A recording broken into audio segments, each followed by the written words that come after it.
Hoy vamos a profundizar en uno de los misterios más grandes en la historia de la humanidad. ¿Por qué los intelectuales son socialistas? Y como verás, vengo preparado para destruirlos. ¿Te has dado cuenta que tus profesores en el instituto, tus artistas favoritos o incluso los medios de comunicación suelen promover valores contrarios al libre mercado? Y que suelen tener una predilección, una predisposición hacia el marxismo-leninismo. La realidad es que la mayor parte de los académicos e intelectuales suelen estar en contra de los valores del libre mercado. Y de hecho, alguna vez todos nosotros hemos notado cómo estas grandes personas, luchadores sociales, que supuestamente dicen defender los derechos humanos, incluso llegan a admirar a tiranos como Pol Pot, Fidel Castro o Hugo Chávez. Pero ¿por qué sucede este fenómeno? Para entenderlo debo contarte una anécdota muy peculiar. Hace algunos años, cuando comencé en el mundo del liberalismo, me encontré de pronto una clase del legendario Huerta de Soto. Allí él contaba de forma magistral por qué los intelectuales son socialistas. Y precisamente este video está inspirado en esa clase de Huerta de Soto, que a su vez se basó en un hermoso artículo del economista francés Bertrand de Juvenal, en el cual explica los tres principales motivos por los que los intelectuales son socialistas.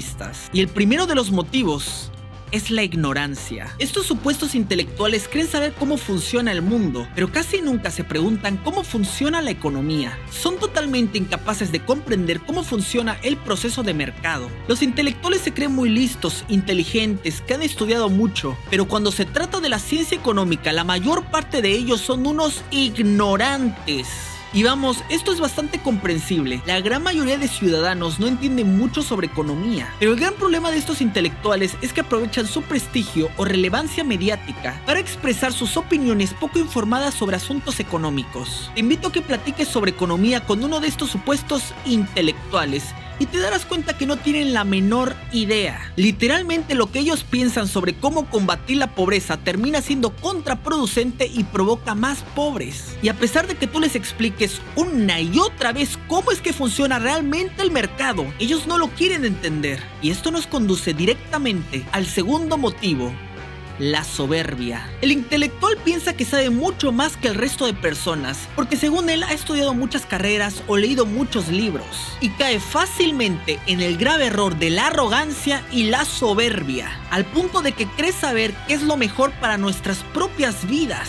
Suelen creer estar más capacitados que nosotros mismos, y además les parece escandalosa la falta de cultura de muchas de las personas, y desde su pedestal se pone a criticar lo que el resto de ciudadanos hacemos, porque se cree más listo e inteligente que nadie, aunque en realidad sabe muy poco. Y por eso detrás de cada uno de estos intelectuales hay un dictador en potencia. Piénsalo detenidamente. Él cree que sabe mejor que nadie cómo es que una sociedad debería comportarse. Y como cree que nosotros somos incapaces de controlar nuestras propias vidas, ante la mínima oportunidad querrá imponernos su peculiar forma de pensar, la cual obviamente es contraria a los procesos de mercado e inevitablemente arruinará la economía y llevará a un país a la quiebra. Pero claro, él no lo sabe porque desde su soberbia piensa que sabe muchísimo, pero en realidad no entiende cómo funciona la economía. Un gran porcentaje de estos intelectuales no entienden realmente cómo funciona el mercado, porque si lo hicieran,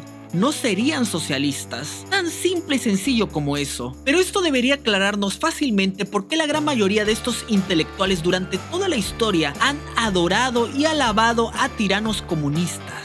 Por ejemplo, la pareja de filósofos Jean-Paul Sartre y Simone de Beauvoir eran admiradores y fieles seguidores de tiranos como Stalin, Mao, Fidel o Pol Pot. De hecho, ambos estuvieron en Cuba el día en que le tomaron la famosa fotografía al Che Guevara. El reconocido Noam Chomsky llegó en varias ocasiones a negar y cuestionar las locuras cometidas en Camboya por el Khmer Rojo y Pol Pot, un hombre que le quitó la vida a un tercio de la población de su país. El premio Nobel de Literatura Gabriel García Márquez fue gran admirador del tirano Fidel Castro e incluso llegó a ser intermediario en las negociaciones que Fidel tuvo con el mismísimo Pablo Escobar, que tenían el objetivo de utilizar a la isla de Cuba como centro de distribución de coca. Y no hablamos de la Coca-Cola. Durante los años 30, el reconocido periodista del New York Times, Walter Duranty, ocultó la gran hambruna que se estaba viviendo en Ucrania, una etapa que le costó la vida a 7 millones de seres humanos. Lo hizo porque en aquel entonces Ucrania Ucrania pertenecía a la Unión Soviética y estaba gobernada por el que en aquella época era el gran ejemplo e inspiración de este periodista. Hablamos del tirano Stalin.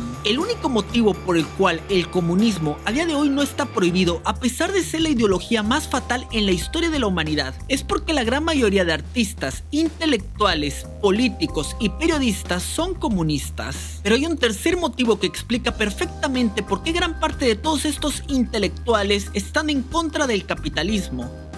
Y hablamos de la envidia. Verás, Bertrand de Jouvenel explica perfectamente que los intelectuales se encuentran constantemente en una situación muy complicada. Se dan cuenta de que la mayoría de ellos, a pesar de tener muchos estudios y haber leído muchísimo, por alguna extraña razón no les va bien en el mercado. No entienden cómo nadie quiere comprar sus hermosos cuadros o leer sus bellos poemas. Se creen genios incomprendidos, sienten que el mundo no los valora como se merecen y se sorprenden cuando ven que una persona sin estudios vende algo tan banal como pollos o hamburguesas en la esquina y gana 10, 20, 100 o hasta 1000 veces más que ellos. Son incapaces de entender que el mercado valora a todo aquel que satisface las necesidades del prójimo con productos de mayor calidad al mejor precio. De hecho, nuestro querido Javier Milei ponía un ejemplo perfecto.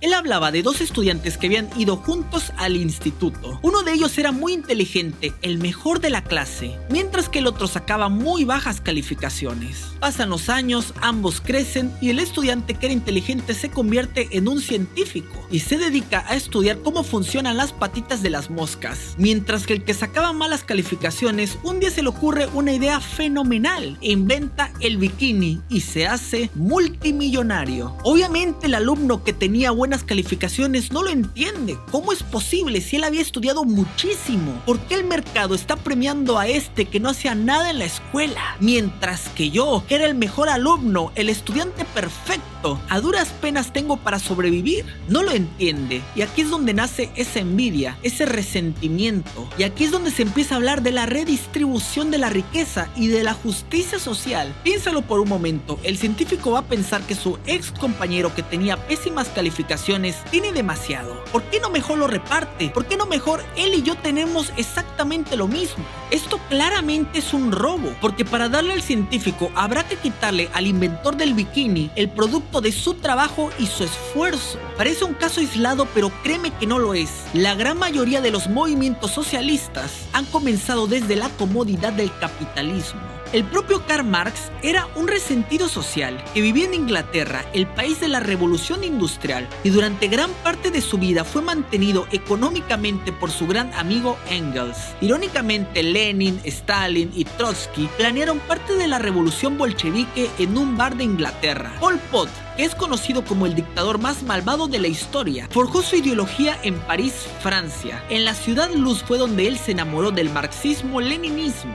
John Lennon hacía constantemente protestas públicas e incluso compuso canciones que hacían apología al comunismo. Mientras él tenía múltiples empleados, coches de lujo y vivía en el espectacular edificio Dakota, una mansión ubicada en el corazón de Manhattan. Y el líder supremo de Corea del Norte, Kim Jong-un, pasó parte de su juventud en Suiza, uno de los países más capitalistas del planeta Tierra. Si este video te está gustando, no olvides darle like, compartir y suscribirte. Y si quieres entender perfectamente cómo funciona Corea del Norte, te invito a ver esta serie de videos. Te aseguro que te encantarán. El problema de estos intelectuales es que están por todas partes, dominan la política, los medios de comunicación y muchas veces son ellos quienes dan clases a tus hijos, quienes los adoctrinan con este pensamiento marxista, leninista. Con los años he comprendido una cosa: la historia no ha sido escrita por los vencedores, porque el capitalismo ganó por goleada hace muchos años. La historia ha sido escrita por estos pseudo intelectuales desde la comodidad del capitalismo y no lo podemos seguir permitiendo. Es hora de hacer algo y ponerles un alto. Yo personalmente me comprometo a dar mi granito de arena y hacer que las futuras generaciones entiendan por qué el socialismo no funciona y jamás lo hará, y que la única forma en la que podremos salir adelante es abrazando las ideas de la libertad. Pero tú también debes poner de tu parte. Recuerda que la transformación de un país empieza de abajo hacia arriba. Y te lo digo claramente, ha llegado la hora de que todos juntos cavemos la tumba del comunismo.